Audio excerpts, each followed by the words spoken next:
Hello guys! Welcome back to my channel. This is Cece's Adventure again. So for today's vlog guys, nakita nyo to. So ang laking karton ito. Like package, laking package.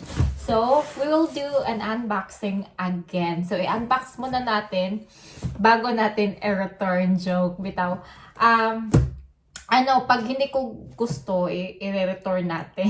So, unbox na natin, guys. Tingnan natin kung anong nasa loob ng malaking box from DHL.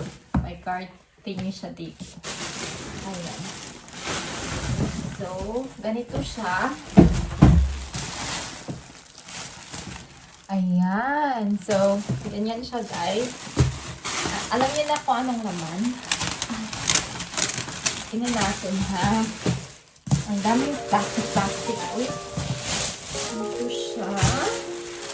I-memorize ko muna bago... Ay! Bongga! So, ganito siya, guys. Ano na natin. So, leather siya. Ganito. So, ito. Michael Kors siya na bag, guys. Kunin ko ba? I'm not sure ha.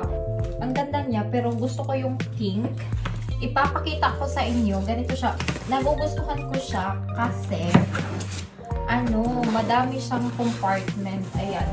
So usually, normally I only use small bag, like handbag, crossbody bags. But because ang hassle kasi, may dust bag siya dito. Tingnan niyo yung dust bag niya. Ayan yung dust bag niya. So, ang hassle kasi pag nagta-travel, tapos mayroong mga documents, papers, passport, at iba't iba pang mga kaitsutsa na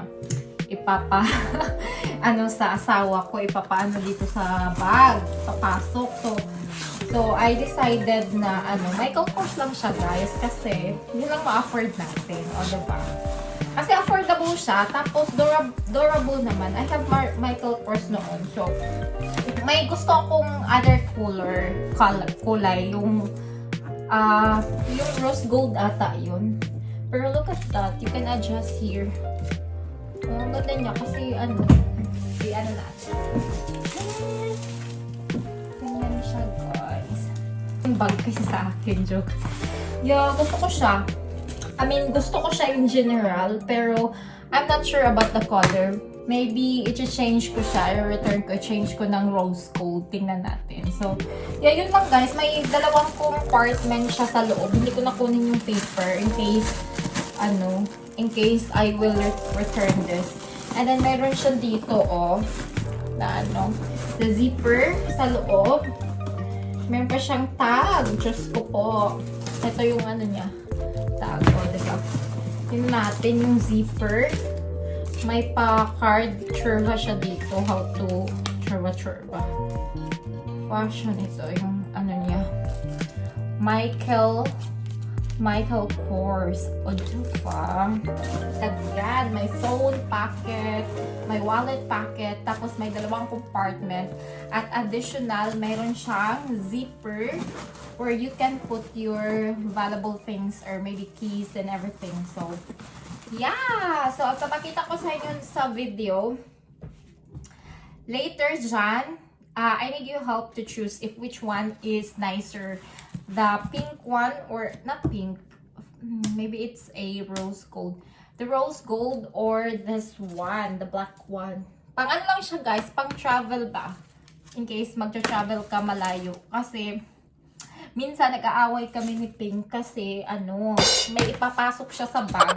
Kasi yung mga bag ko, very small siya. Crossbody bag, handbag, ganun lang siya. Yung Tote bag na nabili ko last time, yung ina-unbox din natin. Maliit din siya. So, minsan kasi ayaw kong magdala ng malaki. So, ang dami niyang papasok sa bag. Kaso, napuno na. Hindi na siya masirado. Hindi na siya masira ba? So, yun. Useless lang daw ng bag. Kasi hindi daw, hindi daw niya mapasok yung mga bagay-bagay na gusto niyang ipadala sa akin. So, ganun. Ganun pa man, ganun na nga. So, bumili ako ng ito, malaki-laki. Para mapasok pati ano niya, pati charba niya mapasok dito. Joke lang. Ayan, guys. That is for our unboxing. Leather siya, guys. Ang ganda niya. Oh. So, I love it. So, that's all for today, guys. Yan lang yung ating ina-unbox at kunting chika-chika. So, please comment down below if what do you think, if black is more nicer than the rose gold. So, I need your help. So, please comment down below sa video after na i-upload ko to. Ayan, thank you so much for watching. And thank you so much for watching, guys. And don't forget to like and subscribe. And that's all for today. Goodbye, everyone. Have a nice day. Game safe.